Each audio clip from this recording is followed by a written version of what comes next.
Ecuador, mirá, qué bien. Qué bueno. Hola. ¿Cómo va?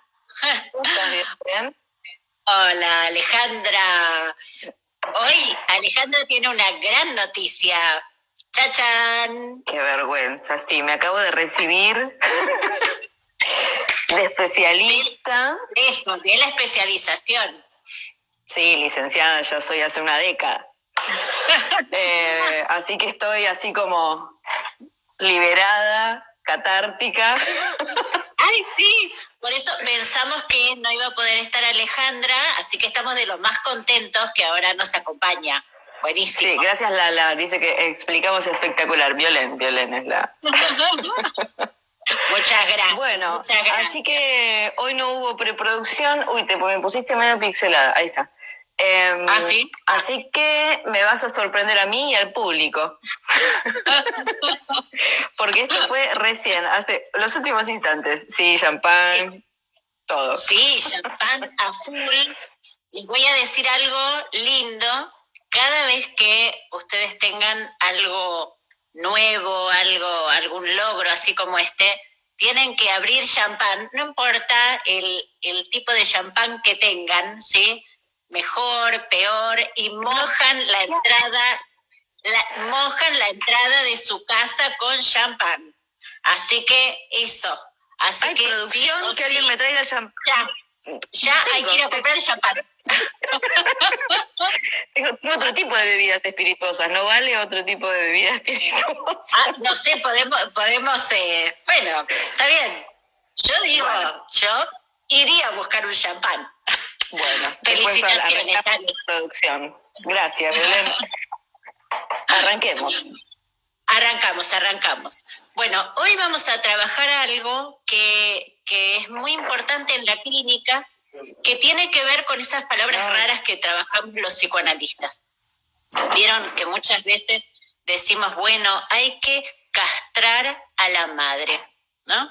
Esas palabras tan terribles que en algún momento cuando pensaba en cómo íbamos a titular este vivo, digo, no podemos llamarlo así porque alguien de otra especialidad dice, pero ¿qué significa esto, no? Entonces, lo primero que vamos a hacer es aclarar qué significa eso, porque es muy importante ese punto donde nosotros damos por sabidas algunas cuestiones y en realidad no, ¿sí?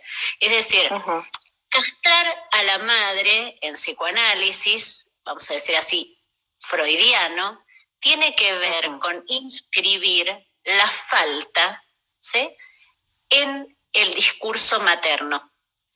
Pero, ¿por qué en particular en el discurso materno?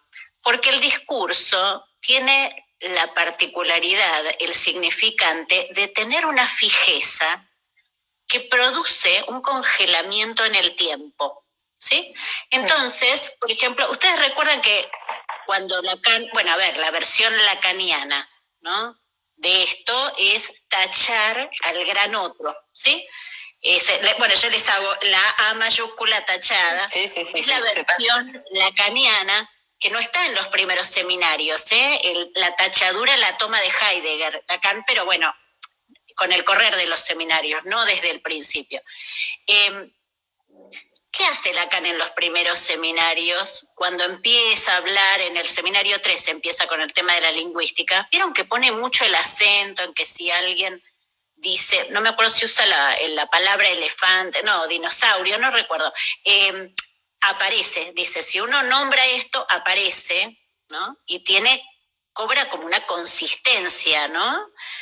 Eso es muy importante. Uno dice, pero ¿por qué este hombre habla de esto? ¿Por qué? Porque el lenguaje produce existencia, ¿sí? Entonces, cuando la madre o el discurso materno o el discurso del otro, vamos a decir así en general, está tomado en forma fija, la neurosis lo reproduce idénticamente. Entonces el sujeto a sus, supongamos, no sé, 30 años, dice, mi madre era así. A los 50 sigue diciendo, mi madre era así. A los 70 sigue diciendo, mi madre era así. Y esta no pierde peso. Exactamente, y esta es la preocupación, cuando algo queda idénticamente fijado, ¿no? Entonces, cuando trabajamos esto de castrar al otro, tachar al otro, inscribir la falta en el otro, lo que decimos es que eso fijo tiene que cobrar, tiene que ser, como diría, tridimensional, tenemos que poder entrar y recorrerlo, ¿no? En sus distintas formas a través del tiempo. Eso es muy importante porque esa cuestión fijada, ¿sí?, es heredera de esa relación fusional inicial con la madre digamos, en el inicio de la vida del sujeto, ¿sí? Entonces, eso fusional queda congelado en el tiempo y no logra ser inscripta la castración allí. Y sabemos además que en la neurosis, digamos, y lo dice ya Freud, lo vemos claramente en la clínica, la función del padre necesariamente por estructura está fallida. Así que hay algún pedacito, vamos a decir así, en el cual uno queda unido a ese discurso, ¿sí? Y ese discurso coloniza al sujeto. Por eso el proceso del análisis es un proceso de fuertemente descolonización de ese lenguaje materno, ¿sí? Acá preguntaban cómo sería si no estuviese fijada. A ver, esa fijeza, por un lado, es necesaria para vivir, es la alienación, ¿sí? La alienación es necesaria para que el sujeto cobre existencia. Ahora bien, cuando esa fijeza, esa alienación perdura y no logra ser alcanzada por la castración, el sujeto queda esperando del otro que el otro le dé, ¿sí? Vuelve a reproducir un otro que sería dador, ¿sí? Que sería aquel que sí tiene lo necesario para darme, ¿sí? En una posición, el sujeto, pasiva respecto de lo que sucede en la que otro. También tendría que hacer todo para ese otro. O sea, si yo me quedo fijada en que el otro es el dador, yo también soy todo para el otro y hay como son dos posiciones fijas. Exacto, exactamente. Es decir, esto que vos pones el acento es lo que vulgarmente, digamos, los psicoanalistas llamamos lo fálico, ¿no? El falo, la etapa fálica, es decir, ese punto en el cual creemos ilusoriamente que somos todo para nuestra madre, digamos, o para el gran otro en todo caso, ¿no? Que habría posibilidad de empate, ¿sí? De que sea perfecta la unión entre los dos. Esto en psicoanálisis lacaniano difícil es... ¿Cómo se dice? Existe relación sexual, ¿sí? Lo que Lacan llama no existe relación sexual es justamente el hecho de que no hay proporción, no hay encaje perfecto.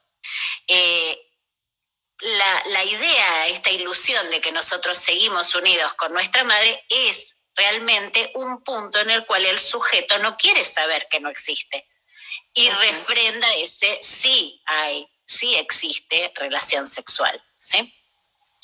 Ahora, lo que yo quería trabajar con ustedes es, a ver, ¿cómo trabajamos los psicoanalistas, no? Digamos, ¿alcanza, por ejemplo, con un primer modo de trabajar que implique hacer corte al goce del otro? ¿Eso alcanza? ¿Es suficiente? Por ejemplo, cuando decimos, bueno, hay que poner límites, ¿no? Límites al avance del otro. A ver, todo eso está muy bien y forma parte, pero no alcanza. Digo, porque a veces hay momentos en que yo escucho que se piensa que ir por ahí alcanza, de nuevo, que existe proporción, digamos, y con eso agotaríamos el tema, ¿sí? Sí. Poner límite, hacer corte al goce del otro es muy importante, pero es solo uno de los modos, ¿sí? ¿Qué otros modos hay? Ese es uno. Otro de los modos es, por ejemplo, cuando un analista trabaja desde la teoría de la angustia, la última teoría de la angustia freudiana, ¿no? La angustia señal, ¿sí? La tercera teoría de la angustia, ¿no? Donde lo que dice Freud es, la angustia es señal de la presencia, ¿sí?, vamos a llamarlo así, ya no en términos freudianos, digamos, de la presencia del goce del otro, suenan las alarmas llamando a la represión, ¿sí? En el aparato psíquico, la angustia es una brújula, ¿sí?, para saber que estamos en el campo del otro y lo que se puede desencadenar es lo siniestro, ¿sí? Ahora bien, ¿qué implica ese trabajo? Implica que el sujeto pueda escucharse a sí mismo cuando está cerca de la angustia, que empiece a trabajar desde su angustia como una brújula, ¿sí?, para ubicar los puntos donde el otro tal vez efectivamente puede ser una persona con estructura perversa, perfectamente puede ser, o no, o tal vez es un punto donde el otro es un neurótico obsesivo, supongamos, ¿no?, que repite siempre el mismo lugar. Entonces el sujeto, nuestro paciente, puede leer allí cuando se viene algo, ¿sí?, en función de la brújula de su propia angustia, ¿sí? Porque la angustia no engaña. Porque la angustia no engaña. Exactamente, exactamente. Ahora bien, ¿alcanza con eso? No, tampoco. Pero exactamente, porque a veces este es el punto, digamos, que para trabajar, para inscribir la falta en el otro, porque además hay otro tema importante. Cuando se habla de la castración en psicoanálisis, ¿no?, muchas veces se dice, la castración es siempre la castración del otro. El sujeto, no hay que trabajar en que el sujeto inscriba su propia castración, porque está clarísimo, todos sabemos que fallamos. Es decir, nuestra castración en realidad está clarísima desde el principio, ¿no? O sea, tiene que ver con que deje de pedirle al otro algo que el otro no es. No solo pedirle, sino esperar o ilusionarse de que el otro tiene eso para darle, y si no se lo dan es que el otro no quiere, y ahí es donde se arma todo el lío imaginario. Entonces, ahí esa cuestión, digamos, donde el sujeto queda esperando del otro, enojado porque el otro podría pero no quiere, y entonces, y ahí es donde, hay muchísimo sufrimiento psíquico, y si el otro del sujeto no es que quiere dañarlo, tampoco sabe cómo entrar y cómo decirle que no tiene para dárselo y que no es de malo. Digo, se arman allí los malentendidos, ¿sí? Entonces hay que leer al sujeto y también leer a través del sujeto al otro de ese sujeto, ¿sí? Eso es como mirar por el parabrisas del auto de adelante al auto siguiente, ¿sí? Es decir, tratamos de hacer eso. Ahora bien, entonces decíamos, para retomar, no solamente alcanza con ponerle los límites al goce del otro, ni tampoco con trabajar desde la angustia del sujeto como brújula, si bien todas esas cuestiones son esenciales e importantísimas en el análisis, y son todo un logro para un paciente poder ubicar las dos cuestiones. Pero lo más importante, ¿sí?, para remover a ese otro de ese lugar fijado, atemporal, incluso con características de daño sobre el sujeto, lo más importante es inscribirlo en su propio Edipo, es decir, en el Edipo de esa madre, tomemos, ¿sí? O en el Edipo del padre, ¿sí? Hay que trabajar no solo el Edipo del sujeto, sino de esos otros significativos, ¿sí? Por eso trabajamos esa madre o ese padre como producto de la historia que ha tenido, y en qué lugar a veces queda el sujeto de esa historia de su madre o de su padre, donde tal vez esa madre o ese padre no logran verlo al sujeto, ¿sí?, a nuestro paciente. A veces no logran verlo porque él está en lugar de otro, ¿sí? Esta puede ser una de las variantes. Otra es que tal vez situaciones graves que les han pasado a esos padres les han impedido algunas cuestiones, ¿sí? Y eso también hay que tomarlo en cuenta. Les voy a contar algo para que se diviertan. Entonces, para no lo de que avances, no te olvides de lo que estabas por decir. No es inscribir la falta del sujeto solamente, no es la angustia como brújula, es inscribir al sujeto en relación a ese entramado edípico en el cual llegó al mundo, ponele. Sí, a ese lugar. Pero el eje es que castrar al otro, digamos, o a poner límite, digamos, a esa colonización del discurso del otro, no es posible sin elaborar los edipos de los padres o de los otros significativos, porque a veces a un sujeto no lo han criado sus padres, lo han criado otras personas. Bueno, de la historia propia del sujeto. Exactamente. Uh-huh. Por ejemplo, le voy a dar un ejemplo pero como les digo, no lo preparé, así que después buscamos. Ustedes saben que Lacan se analizó con Lowenstein, ¿sí? Y Lacan lo odió a Lowenstein. Lowenstein pertenecía a la IPA, ¿sí? A la Internacional de Psicoanálisis, ¿sí? Uh-huh. Y Lacan lo criticaba ferozmente, pero feroz. Yo no recuerdo las palabras, pero seguro que si buscan en internet las van a encontrar, pero del estilo de repugnante, no sé qué, no sé cuánto, horrible las cosas que decía este hombre.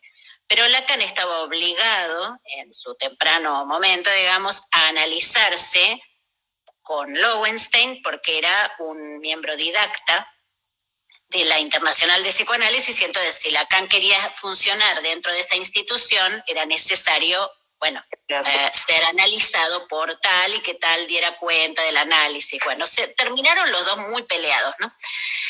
Y Lacan, que era realmente un hombre muy rebelde, con la parte muy interesante que tiene la rebeldía, porque produjo una teoría muy interesante, ¿no? Lo criticaba a Lowenstein como que Lowenstein era un hombre, ¿cómo les diría? Como fijado a cosas antiguas, como un representante de uno diría, de la vieja tradición, ¿no? Uh-huh. Y es muy, muy interesante saber que Lowenstein era un analista judío que había logrado escapar de la Alemania nazi. Entonces uh-huh. había llegado a Francia y se había, uno diría, refugiado en el orden de la Internacional de Psicoanálisis, en lo que tiene que ver con, lo que implica el ordenamiento de una institución, ¿sí? Se había refugiado allí como un logro para él venir escapando, claro, de la persecución nazi, de los hornos de Auschwitz. Imagínense, para Lowenstein, que además no era lo que aquí en Argentina llamamos pacato, digamos, no sé, algunas personas que nos están escuchando de otros países, no sé cómo se traduciría, pero no era un tradicionalista, opaco, psicoanalista, ortodoxo, para nada. Era un hombre muy interesante, muy abierto al cambio. Sin embargo, Lacan no pudo ver eso. Estaba tan enojado de que seguramente para Lowenstein lo que diría Lacan, vaya uno a saber, ninguno de los dos, no hay testimonios de eso, pero Lacan nunca logró ver a Lowenstein a través del tiempo. Si de algo les sirve este ejemplo, es para trabajar cómo el paciente tiene que poder ver a sus otros significativos y a través del tiempo. Un paciente mío está trabajando con fotos y parte del trabajo, que yo creo que está bueno que tal vez podamos hablar en algún momento del trabajo que puede hacer un psicoanalista a través de las fotos con un paciente, implica inscribir, ¿no? Ver el rostro del padre de joven, ¿no? Ver la diferencia. El trabajo planteado más o menos como, por ahí, para los que... Estás diciendo, lo estás diciendo como algo muy natural, Violen, porque yo sé que para vos es natural, sí, pero no es natural. Okay. Se ven determinada cantidad de fotos o imágenes ¿qué? ¿Cómo es la...? Claro, invitamos al paciente a traer fotos de su historia las que elija. También ya en la selección ya hay un principio de ciertas cuestiones para analizar, y podemos ver en esas fotos, contrastar la idea que tenía, la versión, ¿no?, que tenía de ese otro con eso que se puede ver en las fotos, ¿no? Y aparecen versiones nuevas, ¿no? Como aquel paciente que yo les conté hace poquito, que estaba viendo en Super 8 filmaciones de él con su padre, y lo que aparece allí es totalmente novedoso, ¿no? Él hablaba de un padre que no acompañaba, y ahí en las fotos, en el Super 8, en el video, aparece un padre totalmente conectado, ¿no? ¿Qué es el Entonces, Super 8? son filmaciones antiguas. Es una modalidad de filmación, perdón. Pero bueno, esto que tal vez podemos trabajar en un vivo sobre esta cuestión, está buenísima. Sí, claro, un montón. Yo lo que creo, lo que les digo es, anímense a trabajar, ¿sí?, en forma tridimensional a esos otros significativos. Esa es la forma de castrar, podríamos decir, ¿sí?, de inscribir la falta en el otro, es inscribir que ese otro no puede reaccionar de otro modo que no sea como lo hace, para bien o para mal, sin ponerle, digamos, un signo positivo o negativo a lo que hace, ¿sí? No leyéndolo desde nuestro paciente, sino que ese padre o esa madre no puede reaccionar por fuera de lo que hace, porque es producto de esa historia que vivió, ¿sí? Y en ese punto, ese padre, supongamos, queda en lugar de hijo de tal madre que tuvo tal historia, tal padre, talas abuelos, ¿sí? Entonces, en esto es muy importante, no tiene que ver ni con disculpar, ni con, pero eso es lo que le pasó a él. No, porque justamente lo que tiene que hacer el analista es distinguir lugares. Es decir, distinguir lo que es del otro de lo que es de uno. Entonces, el paciente dice, bueno, esta fue mi madre, pero la madre de mi madre fue aquella con estos rasgos, supongamos, no sé, de crueldad, de dolor o de abnegación. Claro. Entonces, empezar a inscribir que la dificultad intergeneracional, ¿no?, también tiene que ver con que lo que en alguna generación es del orden de el resultado, es decir, de la conclusión, lo que esos padres, supongamos, sacaron de conclusión de sus propias vidas, la combinación significante que hicieron entre los significantes de su historia y sacaron cierto significado, para el paciente, en realidad, eso es algo absolutamente nuevo y piensa que eso es la verdad, mientras que fue solamente una conclusión, que hasta incluso puede haber estado equivocada, ¿sí? Entonces, esto es trabajar, ¿sí?, con la historia de los otros significativos. Esto es abonar a la construcción de castrar a la madre, digamos, ¿sí? Así que bueno, en principio eso. Me parece que sí, eso, que estamos. Muy bien cronometrada, Violena, en el día de hoy. ¿Ah, sí? Ah, fantástico, buenísimo. Bueno, hoy no tuve qué bien. que tener la hora. Bueno, gracias a todos otra vez por estar. Si tienen alguna pregunta, pueden hacerlas a nuestras redes sociales. Bueno, si están acá porque están en Instagram, pero por ahí si lo están viendo desde YouTube, pueden suscribirse al canal y pueden seguirnos en Instagram y en Facebook. Y nada más, fin de semana. Nada más, y les agradecemos si quieren suscribirse al canal. La verdad que lo recibimos con mucha felicidad.